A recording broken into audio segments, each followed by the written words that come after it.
The views and opinions expressed in Cold and Missing are exclusively those of the hosts. All parties mentioned are considered innocent until proven guilty in a court of law. Cold and Missing also contains adult themes and languages. Listener discretion is advised. I'm your host, Allie McLaughlin-Solkowski. And I'm your co-host, Eli Solkowski. And this is Cold and Missing, where we cover cold cases and missing person cases. Hello, everyone, and welcome back to Cold and Missing. I am your host, Allie McLaughlin-Solkowski, and I am solo this week. If it is no surprise to you that this is coming out on a Wednesday instead of Monday, and that I am by myself, then thank you for following along on Instagram.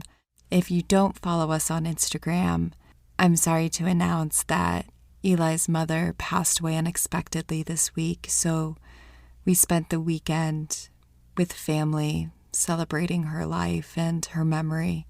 So I just want to encourage everyone to love the ones you love. Call someone up, tell them you love them. Time is our most finite resource, and it's just always really sad to say goodbye to somebody. So I am by myself this week while Eli takes some time to heal and mourn, which is completely understandable, and he is well loved and being checked on by a lot of amazing people. So thank you, those of you who commented on our Instagram post. I really appreciate the love and support. I know Eli does as well. Just thank you to everybody, and thank you for understanding that our episode came out a little bit later this week. But with that said, this week we have a cold case, and just as a content warning at the top, this case does involve a young person, and there is mention of sexual assault. Today, we are talking about the cold case of Larry Jo Phebus, and this takes place in Tioga, North Dakota, in October of 1962. But first, a little bit about Larry Jo. Larry Jo was 14 years old in 1962. He was born May 8th, 1948, and he would be 75 years old today. Larry Jo had recently moved to Tioga, North Dakota, with his older brother Chester Phebus. Chester was working in the oil fields, and Larry Jo had come with him. The brothers were from Indiana originally. Larry Jo was behind in school, so he was still in the 6th grade at 14 years old, but his teacher said that he was well-adjusted and got along great with the other kids in his class. Even though he struggled in school, he would often take his school books home to reread the day's lessons. Larry Jo would often tell his classmates and his teachers all about his family and the love that he had for his siblings. Larry Jo was one of 6. Chester and Larry Jo lived at the Travelers Hotel with another young man named Sam Wallace. Sam was 19 years old, and he was also working in the oil field with Chester. He treated Larry Jo like a little brother, and the 3 young men got along great. Larry Jo, however, wasn't loving North Dakota. He thought it was way too cold there, and he was looking to move to a warmer state soon. Larry Jo also had a habit of hitchhiking, according to his brother and Sam Wallace. His brother Chester said that he would often hitchhike between Tioga and Ray, North Dakota, where he would visit the family of the girl that Sam Wallace was dating and would eventually marry. Ray, North Dakota, is roughly 15 miles from Tioga. And according to Chester, the farthest that Larry Jo had ever hitchhiked was about 30 miles. And now a timeline of events.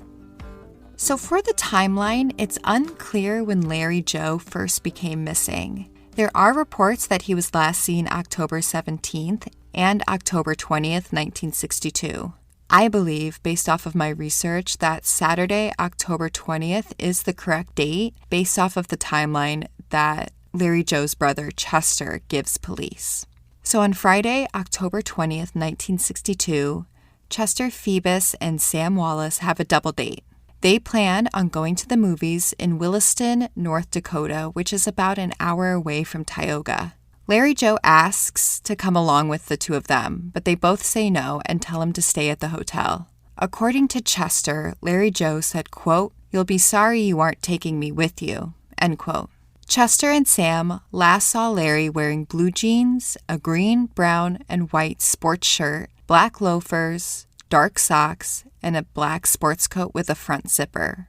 Larry Jo stood around 5 foot with a slender build and sandy blonde hair. Chester and Sam head out on their double date, and when they return later that evening from the movies, Larry Jo is gone. Chester says, quote, "He never went anywhere, to the store or to play football or anywhere without leaving a note telling us where he was going," end quote. On Sunday, October 21st, 1962, this is the next day after Larry Jo has been missing, Chester spends all day looking for him. Chester says, quote, "I talked to his two closest friends in Tioga and checked with other people in Tioga and Ray, but nobody had seen him since Saturday night," end quote. On Monday, October 22nd, 1962, Larry Jo has been missing for 2 days. Chester officially reports Larry Jo missing to the police. He also starts calling relatives, letting them know that Larry Jo is missing and hoping that he might have turned up at one of their houses. One by one, people are alerted and nobody has heard from or seen Larry Jo. In December of 1962, so Larry Jo has been missing for about 2 months now, Chester will leave North Dakota and go live with his mother in Lacombe, California. He leaves North Dakota because he's being asked to serve 30 days in jail, and I thought this was interesting to read. So they wanted him to spend 5 days in jail for running a stop sign, 15 days in jail for no car registration, and another 15 days in jail for no driver's license, so 30 days in total. Instead of turning himself in to serve this time, he flees to California. On March 28, 1963, so it's been 5 months since the last time Larry Jo was seen alive, farmer Clark Jenner and a hired farmhand, John Mann, were walking the fields picking up rocks when they discover a partially nude teenage boy body in the field. His hands were tied to his neck with a clothesline cord. Jenner Farm was about 2.5 miles from Alexander, North Dakota, which is about an hour and a half away from Tioga, where Larry Jo was last seen. Farmer Jenner first calls Larry Lloyd Powell, who was the county commissioner since he farmed nearby. It's unclear by who or when, but the police are eventually called and come out to look at the scene. Police notice that the body is scratched and bruised still. His clothes are found with and around him.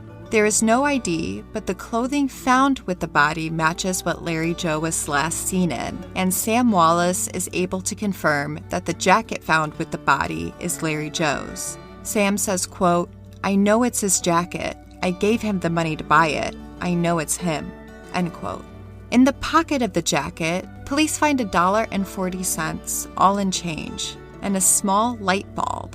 Since the body and the clothing match the description of Larry Jo, police are tentatively IDing him as Larry Jo, but they will confirm with dental work during the autopsy. Police are also unsure if where the body was found was where the murder took place or if it was just a dumping ground. Nearby the body, police find Larry Jo's shoes, beer cans, pop bottles, a brown jersey glove, and either a towel or a piece of a car seat cover that was made of green Turkish cloth. Police are able to determine right away that Larry Jo was sexually assaulted since his pants and boxers were found around his ankles. The county commissioner who lived nearby told police that he recalled seeing a strange car in the area around November or December of 1962. Near the body, police find old car tire tracks. The next day, Friday, March 29th, 1963, Larry Jo's autopsy is conducted and it's confirmed that he was sexually assaulted and died from strangulation. Police are also able to confirm with a local dentist that it was Larry Jo. A pathologist believed that Larry Jo's body had been in the field since December. Police get a hold of Chester and his mother, Mary, in California.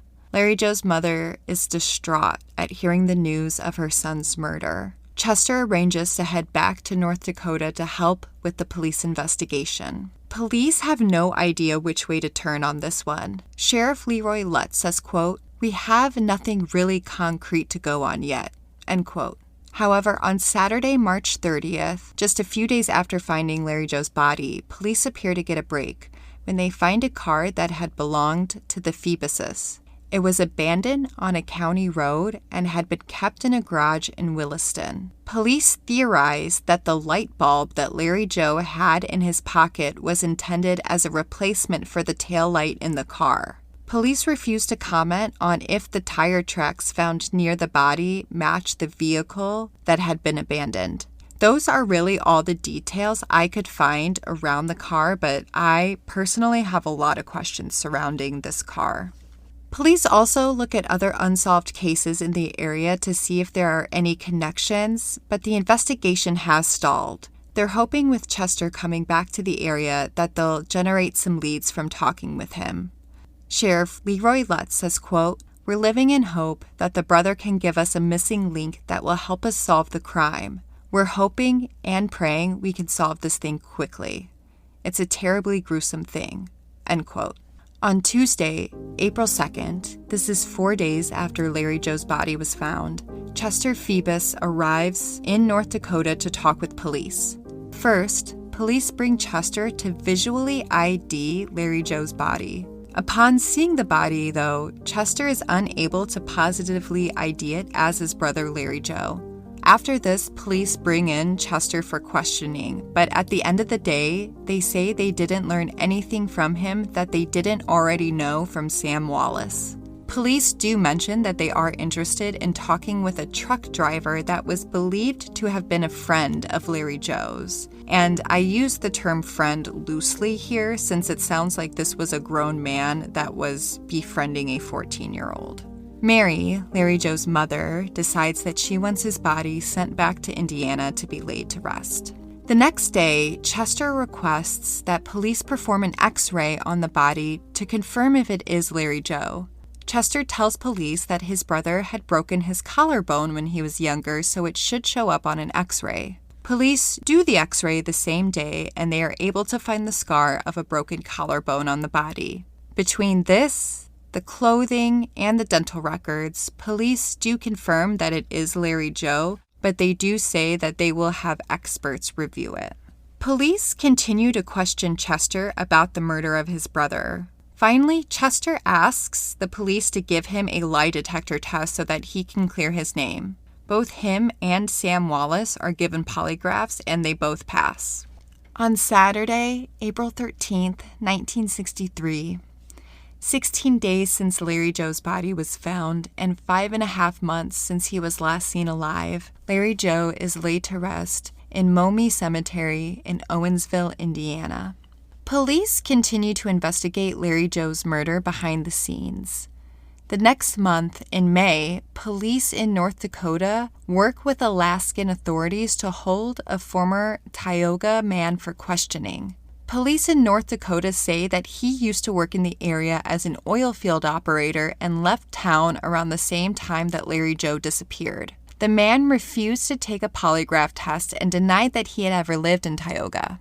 According to police, he had given an employer in North Dakota a forwarding address, which is how they were able to track the man down. In October of 1963, so it had been 1 year since Larry Jo was last seen alive, police are still not close to solving the case. They do say they have 2 suspects, one being a man in Alaska who is being held in a state mental hospital, but police do say that they are close to almost ruling him out as a suspect completely. I have to wonder if this is the same guy in Alaska that police had held for questioning that I had just mentioned a few minutes ago. The second suspect, they don't give any details about, and they say that they haven't talked to him yet, so I have no idea who this person could even be. Sheriff Leroy Lutz says, quote, "The killer could be very well in this area, right within a couple blocks of me," end quote. Police confirm that Chester and Sam are no longer suspects. Police also plan to turn the case over to another county. So Williams County had originally handled the case. Tioga, where Larry Jo was last seen alive, was in Williams County. All the work that had been done up until this point had been done by Williams County, but now it was going to be handed off to McKenzie County, which is where Larry Jo's body was found. At this point, in October of 1963, McKenzie County had not worked the case at all and had not even reviewed it, according to the newspaper reports at the time. And that is truly the last update that we get on Larry Jo's murder. It truly seems like once it got passed off to another police agency that the case just really goes cold. If you know anything about the death of Larry Jo Phebus in 1962, please contact the McKenzie County Sheriff's Department at 701-444-3654. And the sources for the timeline today come from the Argus Leader, the Billing Gazette, St. Cloud Times, Rushville Republican, the Missoulian, Rapid City Journal, the Republic, Great Falls Tribune, Evansville Press, Ames Daily Tribune, the Bismarck Tribune, and Princeton Daily Clarion. So that is the case of Larry Jo Phebus. And I actually found this case because it is the oldest cold case in North Dakota, which I just thought was interesting. I thought, what is the oldest cold case in North Dakota? And it is this unsolved case of a 14-year-old. I was really kind of blown away by Larry Jo's life. Like the fact at 14, he was kind of, starting to drift around the United States, but he was still committed to school. He signed himself up for school in North Dakota. Perhaps his brother was, adamant that he go to school if he was going to be with him in North Dakota. But, it's also easy to imagine a 14-year-old boy, his brother, who is only 21 at this time, and then Sam Wallace, who also lived with him, being 19 years old, to kind of see all these young boys living together. And maybe school wouldn't have been a priority, but it really did seem to be one for Larry Jo. I have a lot of questions in this case, and if I could sit down today with police and just ask anything I want, the first thing I would want to know a lot more about is this car that was found abandoned in December. So the car originally belonged to either Chester or Larry. It was registered to a Phebus. We don't know who. It's not confirmed. I would imagine it's Chester, just based off of ages. At 14, I don't know how many 14-year-olds had their own car in 1962. But I question, where was it found? Where was it abandoned? I know Chester leaves North Dakota in December of 1962 because he kind of has, it seems like, some run-ins with his car. He runs a stop sign and then they're asking him to do jail time for the stop sign stop, which I thought was crazy, the thought of doing jail time for not stopping at a stop sign. It just seems nuts to me. But then also, there was no registration and he didn't have a license. So was that when this abandoned car was found? And was that how maybe all of this started, was around that? But I have a lot of questions because police seem to tie Larry Jo to the car with the light bulb in the pocket. Originally, the newspaper's reports say that it was like a flashlight light bulb that he was carrying in his pocket, but then police later theorized that it is a replacement for the taillight of this car. So if he had that, was it in October that this car was found? So obviously I have a lot of questions. I don't understand exactly all the details around this car. And the other thing I have a big question about, Larry Jo was last seen in October, but the pathologist during the autopsy believes that his body was put in the field in December. So that gives roughly 2 months of Larry Jo being missing before his body is put in that field. So was he alive during this time? Was he being held? Police say that they see scratches and bruising on the body when they find it in March. So this would be 3 months later. This is still evident.